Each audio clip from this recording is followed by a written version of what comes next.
Alright, in this video I am going to tell you about calculations. You have heard about it on various channels. Check, threats and captures are the way to improve your chess. But when you go to apply on your real games, you face so many difficulties. And after some time, you still stuck on the same problem. You are not even able to calculate. Basically, the main reason is that you not prepared your brain in such a way. There are some ways by which you can train your brain. I am gonna tell you the right way to do it by puzzlings. You have to practice of calculation here. The reason I am saying that when your brain start calculating random positions, your brain get the way to do it in real game. The more puzzle you solve, the more higher your rating goes. This is the pawn in-game puzzle. I have taken 5 puzzles from Lynch's so that I can show you how to practice. Here, black pushes the H pawn without thinking. So, if you are white, what would you like to play? Pause the video and think. Let me tell you. If you take with pawn, he also take. You move to f3. Black has two options, push the pawn and move the king. If he chooses moving the king, then we close the options of coming black king near our pawn and we win the game. In the puzzle, you have to focus on three things: forcing moves, king safety, attacking spots. Let's jump onto the second puzzle. It is the middle game puzzle and also with the forcing move position. You have to pause the video when the new puzzle appears and analyze the game according to you. Then I explain it.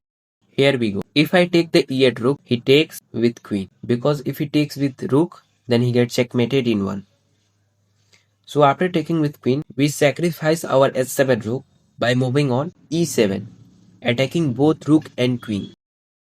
Here the twist is, if he takes with rook, the black get mated.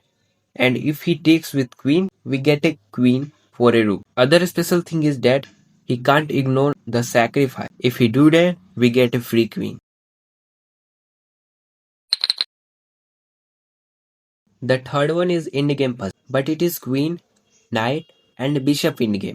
Here if you are thinking of giving check from b1 followed by queen to d2 check, then you are wrong because you provide a path to the black king for escaping. If you expand your ease and focus on bishop, you find a brilliant sacrifice. Bishop takes e6, forking king and queen, followed by king takes e6, queen to c8, check, and we get the queen.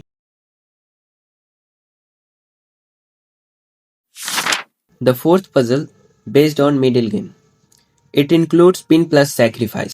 If you had found the brilliant sacrifice, that means you are learning fast. Here we go. Knight to d3, forking king and queen. It doesn't matter by which way our opponent take the knight. We are going to take his queen because the pawn is pinned to the king. The fifth puzzle is also a middle game puzzle. It also includes brilliant sacrifice.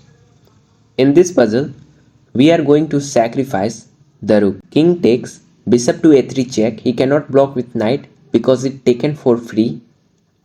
And we are up with 3 plus material advantage.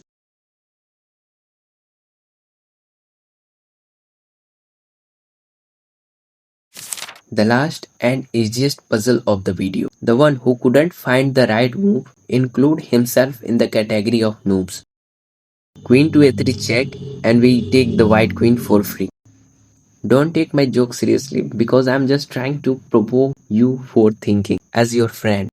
I have analyzed my own games from 500 to 1600 elo and I have 3 best ways that skyrocket your game progress. First one is review the game match after the game. Second, don't play too much matches in a day. I mean, you have to play 3 matches minimum and 6 to 8 matches maximum. By this way, your brain is able to restore the ideas that you learned from reviewing your games. By playing so much matches in a day, you exhaust your brain and second time you play, you start erroring calculation. Third and the most important idea. Don't calculate puzzles like puzzles. Calculate them like you are playing. If you are solving puzzles on lynches, I recommend that you should solve the health mix puzzle because that can provide the feeling of real games.